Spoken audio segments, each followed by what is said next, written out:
हर गुजरते दिन के साथ राहुल गांधी अपना मुकाम और अपना कद भारतीय जनता पार्टी के नेताओं से ऊंचा करते जा रहे हैं। अब उन्होंने रिसेंटली बयान स्मृति ईरानी के बारे में दिया है। यह शायद पहली बार है जब राहुल गांधी ने स्मृति ईरानी का नाम लिया है, और क्यों लिया है यह सुनकर आप चौंक जाएंगे। हालांकि मुझे कोई बहुत ज़्यादा हैरत नहीं हुई।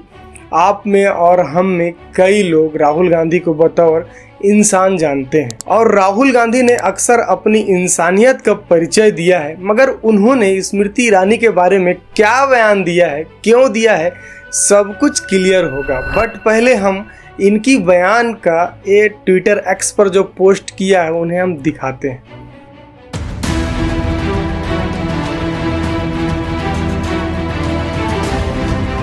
राहुल गांधी ने इसलिए दिया है दोस्तों क्योंकि अभी रिसेंटली ही स्मृति ईरानी को अपना बंगला खाली करना पड़ा। गांधी परिवार के खासम खास किशोरी लाल शर्मा से स्मृति ईरानी को हार का सामना करना पड़ा, और जैसे ही उन्हें बंगला खाली करना पड़ा, कांग्रेस के भाई चाहने वाले समर्थक एक तरह से टूट पड़े थे। स्मृति ईरानी के ऊपर मीम्स बनने लगे, उनका मजाक बनाया जाने लगा। और क्यों, मैं आपको बताता हूं। क्योंकि जब राहुल गांधी को गुजरात की अदालत के आदेश के बाद अपना मकान खाली करना पड़ा था ना, तब आपको याद होगा स्मृति ईरानी ने राहुल गांधी पर क्या कहा था। घर उनका नहीं है, जनता का है। देखिए, कांग्रेस पार्टी इस बात की आदी हो चुकी है कि जैसे अमेठी में गरीब नागरिकों की जमीन हड़पाली, वैसे ही आज देश की राजधानी में टैक्स पेयर का मकान। अब जब स्मृति ईरानी को अपना बंगला खाली करना पड़ा है तो उस पर राहुल गांधी का क्या बयान है। बयान अंग्रेजी में है, मैं आपको हिंदी में बताता हूँ। राहुल गांधी यह कह रहे हैं कि भाई, हारना और जीतना जिंदगी में लगा रहता है। मैं सबसे अपील करता हूं कि स्मृति ईरानी के खिलाफ खराब भाषा का इस्तेमाल ना करें, और ना सिर्फ स्मृति ईरानी बल्कि किसी भी नेता के खिलाफ गलत भाषा का इस्तेमाल मत कीजिए। आगे राहुल गांधी कहते हैं कि किसी को बेइज्जत करना कमजोरी की निशानी है, ताकत की निशानी नहीं है। मैं आपको याद दिलाना चाहूँगा दोस्तों, वह वही स्मृति ईरानी है जिन्होंने राहुल गांधी के बारे में कई बार झूठ बोला।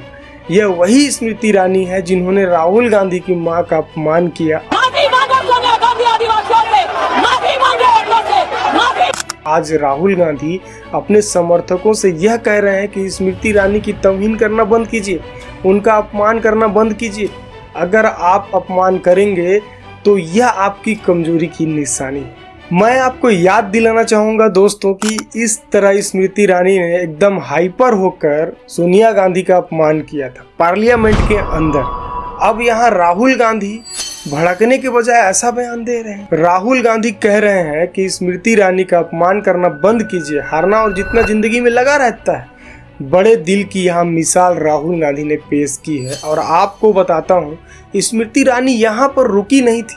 राहुल गांधी पर यह भी झूठा आरोप लगाया था कि उन्होंने भाजपा के महिला सांसदों को फ्लाइंग किस दिया था, जबकि वो मामला सरासर झूठ था। खुद लोकसभा सचिवालय ने इस बात को स्वीकार नहीं किया था। देखिए क्या झूठ बोला था। एक बात पर मैं आपत्ति अभी दर्ज करती हूँ अध्यक्ष, कि जिनको आज मुझसे पहले वक्तव्य देने का अधिकार दिया गया, उन्होंने जाते जाते एक अभद्र यहाँ पर लक्षण के दर्शन दिए। It is only a misogynistic man who can give a flying kiss to a parliament with 6 female members of parliament. ऐसी गरिमा विहीन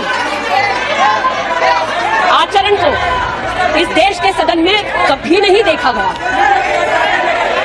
ये उस खानदान के लक्षण है, या सदन में देश को पता चले। भाई यहाँ तक नहीं रुकी वो, यह भी आरोप लगा डाला कि राहुल गांधी ने दुनिया भर के लोगों को इनवाइट किया है कि वो भारत आए और यहाँ के महिलाओं के साथ बलात्कार करें। राहुल जी ऐसा कुछ भी नहीं कहे थे, लेकिन फिर भी देखो आप किस तरीके का आरोप वो लगाती रही।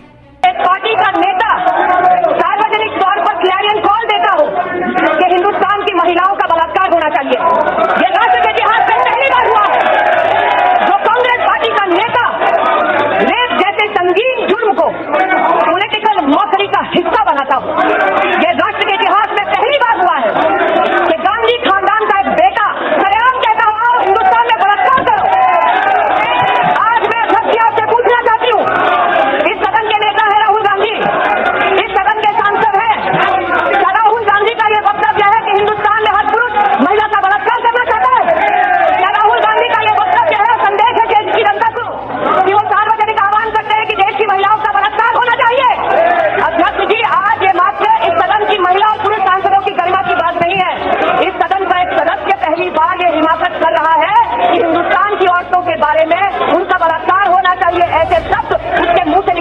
और फिर भी राहुल गांधी की रिप्लाई देखिए कि स्मृति ईरानी का अपमान ना हो। और बात यहाँ तक नहीं रुकती है दोस्त, आपको याद होगा जब राहुल गांधी ने भारत जोड़ो यात्रा की शुरुआत की थी तब राहुल गांधी के बारे में झूठ बोला था। अक्सर स्मृति ईरानी के बारे में आलोचना होती है कि वो कहने को तो भाई एक महिला विकास कल्याण मंत्री थी, मगर साहब मजाल है कि वो अपने मंत्रालय के बारे में या अपने किसी मंत्रालय से जुड़े मुद्दों के बारे में कुछ भी बोल दे। कुलदीप सिंह सेंगर पर खामोशी, राम रहीम पर खामोशी, महिलाओं पर जितने भी अत्याचार होते थे उस पर खामोशी, मगर हर मुद्दे पर बोलना। यहाँ तक कि जैसे मैंने कहा राहुल गांधी की भारत जोड़ो यात्रा के दौरान यात्रा पर भी स्मृति ईरानी ने झूठ बोला था।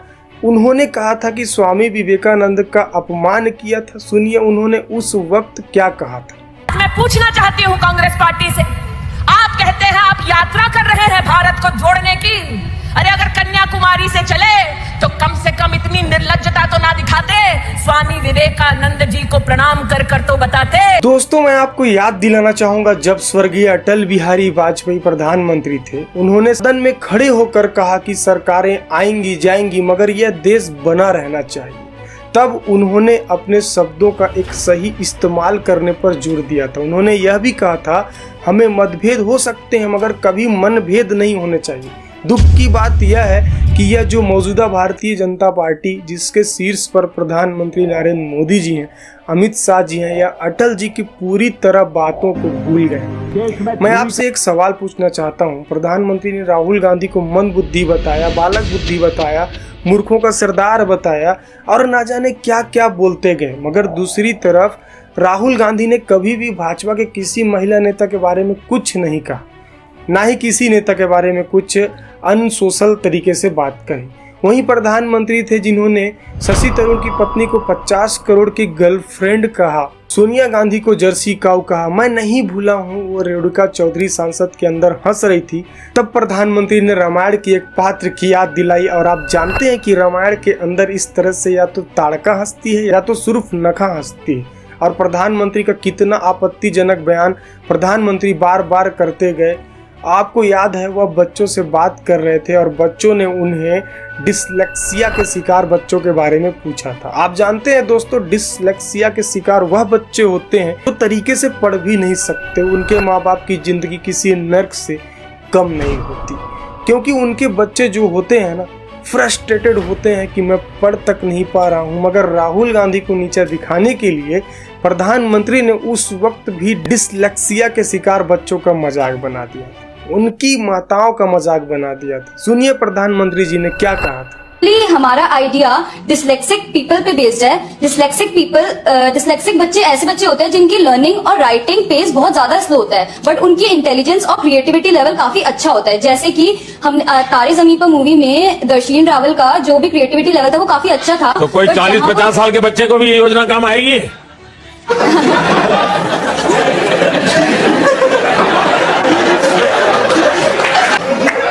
हाँ सर आएगी। तो सर बेसिकली तो ऐसे बच्चों की माँ बहुत खुश हो जाएगी।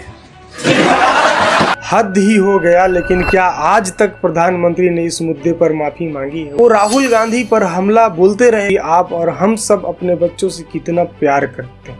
हमारे बच्चे छोटे ही होते हैं तो क्या हम उन्हें बालक बुद्धि कहते हैं? और बालक बुद्धि होना कोई नुकसान नहीं है, बच्चों का अपमान करना इससे नॉर्मलाइज ना किया जाए। लेकिन प्रधानमंत्री मोदी जी ने यहाँ तक भी कह दिया, लेकिन उनके समर्थकों तक ये कानों तक भाई जूं तक नहीं गई। अब राहुल गांधी कह रहे हैं कि स्मृति ईरानी का अपमान ना हो, इसलिए मैं कह रहा हूँ कि राहुल गांधी आए दिन अपने आप को ना एक बेहतर इंसान साबित कर रहे हैं।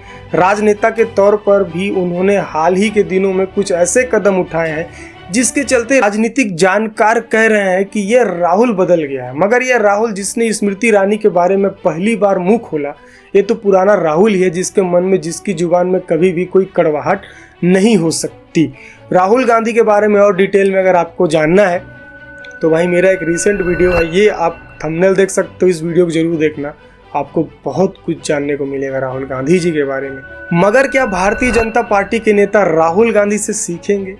और मैं ये दावे के साथ कह सकता हूँ कि इस शो के लिए भाई बहुत सारे बीजेपी समर्थक आएंगे और कमेंट सेक्शन में मुझे गाली देंगे कि मैं राहुल गांधी की चाटुकारिता कर रहा हूँ। लेकिन मैं यह मुद्दा इसलिए उठा रहा हूँ भाई, क्योंकि आज की तारीख में राजनीति में भाईचारे की ज़रूरत है, सचिता की ज़रूरत है। अगर एक नेता यह साबित कर रहा है कि भाई हमें जहर नहीं उगलना चाहिए, तो उसका स्वागत होना चाहिए। उन्हीं के पार्टी में कौन पर्सन क्या किया क्या नहीं किया ये नहीं देखना चाहिए, बल्कि वो पर्सन क्या कर रहा है ये देखना चाहिए। आपको याद है कि नहीं मुझे नहीं पता, तेजस्वी की बहन के बारे में भाजपा के नेताओं ने इतनी गंदी बात कही थी। सम्राट चौधरी ने यह तक कह दिया था कि तेजस्वी की बहन को इसलिए टिकट मिला है क्योंकि उनकी बहन ने लालू प्रसाद यादव को किडनी दी थी। इतनी शर्मनाक बात गिरिराज सिंह ने तेजस्वी यादव के डीएनए पर सवाल उठाया था। याद कीजिए दोस्तों, राहुल गांधी की प्रियंका गांधी वाड्रा की बेटी के साथ बैठकर उनके हाथों की मेहंदी देख रहे थे। उस पर भी भाजपा के तमिलनाडु के एक नेता ने अश्लील बयान दिया, मगर राहुल गांधी ने कभी नहीं कहा। तेजस्वी पर लगातार हमला होता रहा, मगर उन्होंने कभी नहीं कहा।